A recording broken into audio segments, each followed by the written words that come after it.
രാവിലെ എന്തുണ്ടാക്കുമെന്നാണ് തലേദിവസം കിടക്കുമ്പോഴുള്ള ചിന്ത. എന്തെങ്കിലുമൊക്കെ അരച്ച് വെച്ചത് അപ്പത്തിനോ ഇഡ്ഡലിക്കോ ഒക്കെ ഉണ്ടെങ്കിൽ രക്ഷപ്പെട്ടു. അപ്പോൾ എന്തെങ്കിലും ഒരു കറിയും കൂടി ഉണ്ടാക്കി കഴിഞ്ഞാൽ നമ്മുടെ പരിപാടി എളുപ്പമായിരിക്കും. അപ്പോൾ തലേദിവസം ചെയ്ത കുറച്ച് കാര്യങ്ങളാണ് ഉണ്ടാവും. പള്ളിയിൽ പോയി വന്ന ഉടനെ തന്നെ ഒരു ചെറിയ കുക്കർ എടുത്തിട്ട് 2-3 സവാള ചെറുതാക്കി അങ്ങോട്ട് അരിഞ്ഞിട്ട് ഇത്തിരി ഇഞ്ചിയും വെളുത്തുള്ളിയും കൂടി ചതച്ചതിട്ട് കുറച്ച് വെളിച്ചെണ്ണയും കൂടി ഒഴിച്ച് ഉപ്പ് ഇട്ടിട്ട് ഒന്ന് ചുറ്റിച്ചിട്ട് ഒരു 2 മിനിറ്റ് അവിടെ വയ്ക്കാം. ഒന്നങ്ങോട്ട് നന്നായിട്ട് ചൂടായി കഴിയുമ്പോൾ നമുക്ക് ഇത്തിരി വെള്ളം കൂടി ഒഴിച്ചിട്ട് കുക്കർ അടയ്ക്കുക. അപ്പോൾ ആ സമയത്ത് തന്നെ ഞാൻ പുട്ടുണ്ടാക്കാൻ വെച്ചിട്ടുണ്ട്.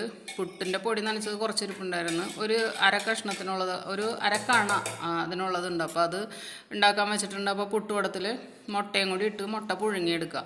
ഇതിലേക്ക് അപ്പോൾ ഞാൻ ഇത്തിരി കറിവേപ്പില ഇട്ട് ഒരു 1/4 ഗ്ലാസ് വെള്ളവും കൂടി ഒഴിച്ചിട്ട് കുക്കർ അടച്ചിട്ട് ഹൈ ഫ്ലെയിമിൽ 2 വിസിൽ കൊടുത്ത് അങ്ങോട്ട് മാറ്റി വയ്ക്കുകയാണ് ചെയ്തത്. വാട്ടി അല്ലാതെ എടുക്കാൻ കുറേ സമയം എടുക്കുമല്ലോ. അപ്പോൾ ഞാൻ നോക്കിയപ്പോൾ 3-4 ദോശമാവിനുള്ള മാവ് ഇരിപ്പുണ്ടായിരുന്നു.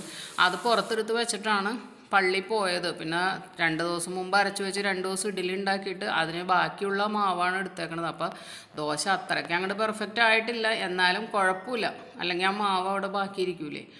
അപ്പോൾ അതും വെറുതെ വേസ്റ്റ് ആവണ്ടല്ലോ എന്ന് കരുതി ഞാൻ 4 ദോശ ഉണ്ടാക്കി, ഒരാൾക്ക് പുട്ടും ഉണ്ടാക്കി. അപ്പോൾ അത് ദോശ ഉണ്ടാക്കിയെടുക്കണ നേരം കൊണ്ട് നമ്മുടെ കുക്കറിൻ്റെ സ്റ്റീമൊക്കെ പോയി റെഡി ആയിട്ട് ഇരിപ്പുണ്ടാവും. അപ്പോൾ ഇത്തിരി നെയ്യും ഒഴിച്ചു കൊടുക്കുന്നുണ്ട്. നെയ്യ് വീട്ടിൽ തന്നെ ഉണ്ടാക്കിയതുകൊണ്ട് ആവശ്യത്തിന് നെയ്യുണ്ട്. അപ്പോൾ അത് കുറച്ച് ഒഴിച്ചു കൊടുക്കുന്നുണ്ട്. ആ നേരം കൊണ്ട് കുക്കർ ഓപ്പൺ ചെയ്ത് നോക്കി. അപ്പോൾ അതിൻ്റെ സ്റ്റീമെല്ലാം പോയിരിപ്പുണ്ട്. അതിലേക്ക് മഞ്ഞൾപ്പൊടി, മുളക് പൊടി, കാശ്മീരി മുളക് പൊടി, ഒരു ഇച്ചിരി മല്ലിപ്പൊടി, ഗരം മസാലപ്പൊടി, പിന്നെ ഇത്തിരി പെരുംജീരകത്തിൻ്റെ പൊടി, ഇതൊക്കെ കൂടി ചേർത്ത് നന്നായിട്ടൊന്ന് അങ്ങോട്ട് ഇളക്കിയെടുക്കട്ടെ. നല്ല ചൂടിൽ തന്നെയാണ് വെച്ചേക്കണത്. സവാള നന്നായിട്ട് തന്നെ വാടി വന്നിട്ടുണ്ട്. അപ്പോൾ പിന്നെ പെട്ടെന്ന് കറി ആവുമല്ലോ. ദോശ ഉണ്ടാക്കണ നേരം കൊണ്ട് തന്നെ കറി ആയിക്കോളും. അപ്പോൾ ഒന്നങ്ങോട്ട് നന്നായിട്ട് ഇളക്കി കൊടുത്തിട്ട് ഞാൻ അതിലേക്ക് കുറച്ച് സോസാണ് ഒഴിച്ചു കൊടുക്കുന്നത്. ഇപ്പോൾ ഇവിടെ സോസ് ഒഴിച്ച് മുട്ട റോസ്റ്റ് ഉണ്ടാക്കണത് ഭയങ്കര ട്രെൻഡിങ് ആയേക്കാണ് നമ്മുടെ വീട്ടിൽ. കാരണം തക്കാളി ചേർത്ത് ഉണ്ടാക്കണതിനേലും ഭയങ്കര ഇഷ്ടപ്പെട്ടേക്കണത് ഇങ്ങനെയാണ്. എനിക്കാണെങ്കിൽ നല്ല എളുപ്പമാണ്. അതൊന്നും വാടി നിൽക്കാനുള്ള നേരമൊന്നും വേണ്ട. നേരിയ ഒരു മധുരത്തോട് കൂടിയുള്ള ഒരു മുട്ട റോസ്റ്റാണ് കേട്ടോ. കടയിൽ നിന്നൊക്കെ വാങ്ങിക്കുന്ന ഒരു ടേസ്റ്റ് എന്നാണ് ഇവിടെ കഴിച്ചപ്പോൾ പറഞ്ഞത്. പിന്നെ അതിലേക്ക് ഞാൻ 1/2 ഗ്ലാസ് ചൂടുവെള്ളം കൂടി ഒഴിച്ചു കൊടുത്ത് ഒന്നും കൂടി അങ്ങോട്ട് തിളപ്പിക്കുകയാണ്. സോസിൻ്റെയും എല്ലാത്തിൻ്റെയും എന്തെങ്കിലും പച്ചമണമൊക്കെ ഉണ്ടെങ്കിൽ ഒന്ന് പോയി വരട്ടെ. ആ നേരം കൊണ്ട് 3-4 മുട്ട പുഴുങ്ങി ഞാൻ പുട്ടുകുടത്തിൽ മുട്ട പുഴുങ്ങാൻ ഇട്ടിട്ടുണ്ടായിരുന്നു. അപ്പോൾ അതുമായിട്ടുണ്ട്. വേഗം അതും ഇതിലേക്ക് ഇട്ട് കൊടുക്കുക. ഇതൊക്കെ ഈ പറഞ്ഞത് ഒരു അരമണിക്കൂർ പോലും എടുക്കൂല. ഈ പരിപാടികളെല്ലാം പടപടേന്ന് ചെയ്തെടുക്കുമ്പോൾ അപ്പോഴേക്കും പോകാനുള്ള ഒരു പ്ലേറ്റായിട്ട് വന്ന് നിപ്പായി. അപ്പോൾ ഇതൊന്നങ്ങോട്ട് ഇളക്കി ആ മുട്ടയും ഇതെല്ലാം കൂടി ചേരാൻ പിന്നെ വരഞ്ഞിട്ട് കൊടുത്തേക്കണോണ്ട് ഗ്രേവിയൊക്കെ ഇത്തിരി ഉള്ളിലേക്ക് കയറിക്കോളല്ലോ. അപ്പോഴേക്കും ആദ്യത്തെ ആൾ പ്ലേറ്റായിട്ട് വന്ന് ആ ആൾക്ക് കൊടുത്ത് അടുത്ത ആൾക്കുള്ളത് എടുക്കുകയാണ്. അങ്ങനെ ഇതായിരുന്നു രാവിലെ ബ്രേക്ക്ഫാസ്റ്റ്. 2 പേർക്ക് ദോശ, ഒരാൾക്ക് പുട്ട്. അപ്പോൾ ബാക്കി ഉണ്ടായിരുന്ന പൊടികളെല്ലാം തീർന്നു കിട്ടി.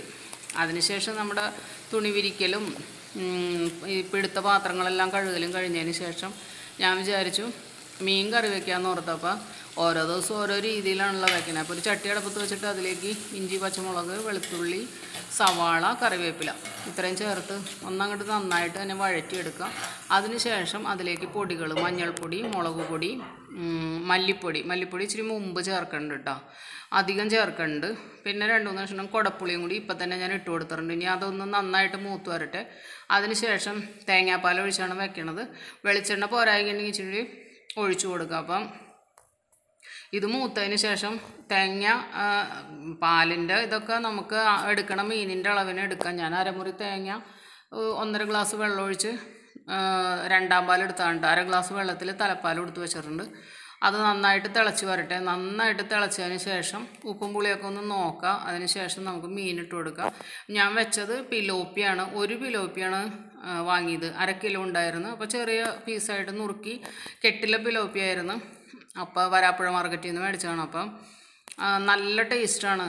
ഇങ്ങനെ വെച്ചാലും എങ്ങനെ വെച്ചാലും വറുത്താലും ഒക്കെ അടിപൊളി ടേസ്റ്റ് ആയിരിക്കും കേട്ടോ കെട്ടിലെ പിലോപ്പി.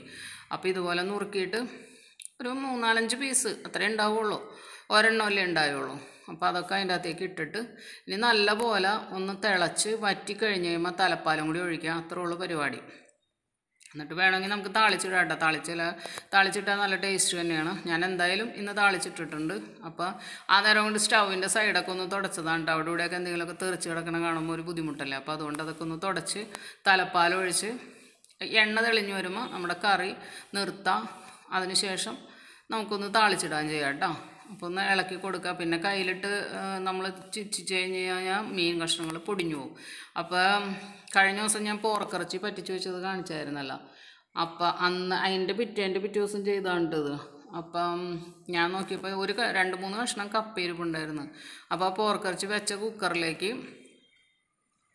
കുക്കറിലേക്കല്ല വെച്ചത്. അതിൽ നിന്ന് ആ നെയ് കഷ്ണങ്ങൾ മാത്രം എടുത്ത് കുക്കറിലേക്ക് ഇട്ടിട്ട് ഈ കപ്പയും കൂടി ഇട്ടിട്ട് ഒന്ന് വേവിച്ച്. പോർക്കിറച്ചി ഞാൻ ചട്ടിയിലാണ് അന്ന് വെച്ചത്. ഈ അതിൻ്റെ നെയ് കഷ്ണം പോലെ ഇങ്ങനെ കിടക്കുമല്ലോ, അതെടുത്തിട്ട് കുക്കറിലേക്ക് ഇട്ടിട്ട് കപ്പയും ഇട്ട് ഇത്തിരി വെള്ളവും കൂടി ഒഴിച്ച് നല്ല പോലെ വേവിച്ചെടുത്ത്.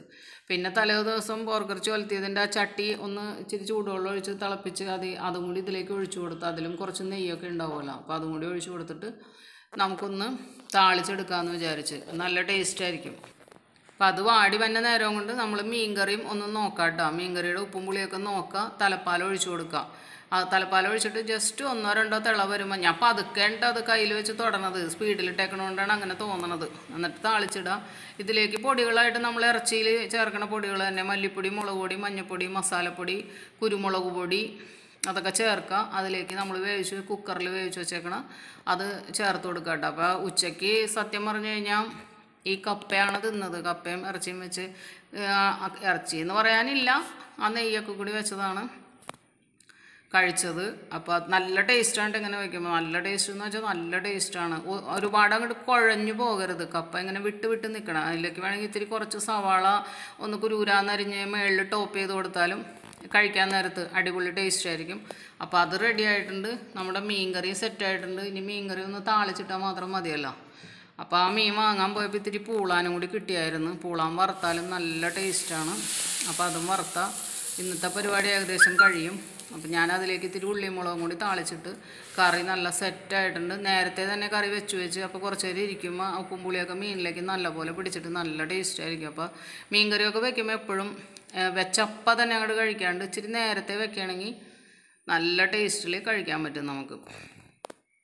അത് കഴിഞ്ഞപ്പോൾ ഞാൻ പറഞ്ഞില്ലേ, പഴയ വെള്ളയപ്പച്ചട്ടിയാണിത്. പഴയത് വെള്ളയപ്പം ഇതിൽ ഉണ്ടാക്കാൻ പറ്റില്ല, ശരിയാവില്ല, ഒട്ടിപ്പിടിക്കും. അപ്പോൾ അതിന് പകരം ഞാനിപ്പോൾ മീൻ വറക്കാനോ പപ്പടം വറക്കാനോ അങ്ങനെയൊക്കെയാണ് ഇത് ഉപയോഗിക്കണത്.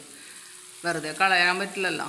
അപ്പോൾ ഒരു സ്ഥലത്തെങ്ങാണ്ട് ഒരു സ്ക്രാച്ച് വന്നിട്ട് അതാണ് വെള്ളയപ്പം ഒട്ടിപ്പിടിക്കുന്നത്. അപ്പോൾ പൂളാൻ ഇവിടെ ഭയങ്കര ഇഷ്ടമുള്ള ഒരു മീനാണ്. വറുത്ത് കഴിഞ്ഞ് കഴിഞ്ഞാൽ അപ്പോൾ അത് പുരട്ടി വെച്ചിട്ടുണ്ടായിരുന്നു. 5-6 ഉണ്ടായിരുന്നു തോന്നണം.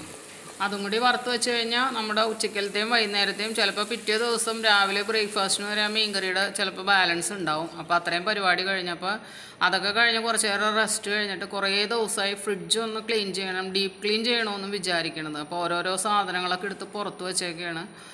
എന്തൊക്കെ പറഞ്ഞാലും നമ്മൾക്ക് എന്തെങ്കിലുമൊക്കെ ഫ്രിഡ്ജ് ക്ലീൻ ചെയ്യണ സമയത്ത് കളയാനുണ്ടാവും. ഫ്രഷായിട്ട് കളയാൻ മടിയാണ് നമുക്ക്. കാരണം എന്താണെന്ന് വെച്ച് കഴിഞ്ഞാൽ 2 വെള്ളയപ്പത്തിൻ്റെ മാവോ അല്ലെങ്കിൽ ഒരു നുള്ളു കറിയോ അല്ലെങ്കിൽ എന്തെങ്കിലും ഒരു ഐറ്റം കളയേണ്ട വരും എന്ന് നമുക്ക് അറിയാമെങ്കിൽ കൂടി 2-3 ദിവസം ഫ്രിഡ്ജിൽ വെച്ചിട്ട് എടുത്ത് കളയുമ്പോൾ ഒരു സമാധാനം കിട്ടുന്ന പോലെയാണ്. മിക്കവർക്കും ഞാൻ ഇങ്ങനെ ആരുടെടുത്തെങ്കിലും ഇങ്ങനെ സംസാരിക്കുമ്പോൾ ചിലരൊക്കെ അങ്ങനെ പറയും, നേരിട്ട് അങ്ങനെ എടുത്ത് കളയാൻ ഇത്തിരി ബുദ്ധിമുട്ടാണ്.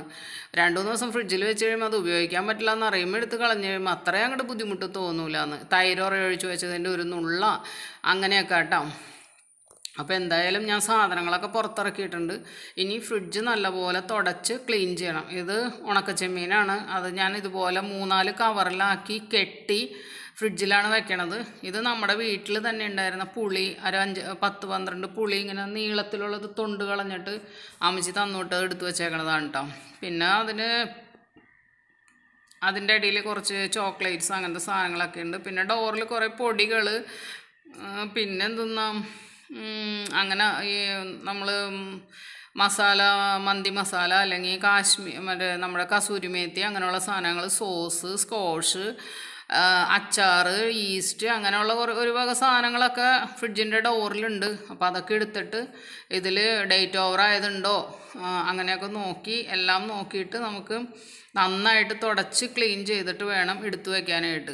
എപ്പോഴും ക്ലീനിങ് കഴിയുമ്പോൾ വിചാരിക്കും അടുത്ത പ്രാവശ്യം പോലെ അടിപൊളിയായിട്ട് വെക്കുമെന്ന്. പക്ഷേ സ്ഥിരം ഇത് തന്നെ. അപ്പോൾ ഇടയ്ക്കൊക്കെ ഒന്നെടുത്ത് നന്നായിട്ട് ക്ലീൻ ചെയ്യാം. അപ്പോൾ ഇതൊക്കെയാണ് ഇന്നത്തെ വിശേഷങ്ങൾ. എന്തായാലും വേറൊരു വീഡിയോയുമായി നമുക്ക് വീണ്ടും കാണാം കേട്ടോ.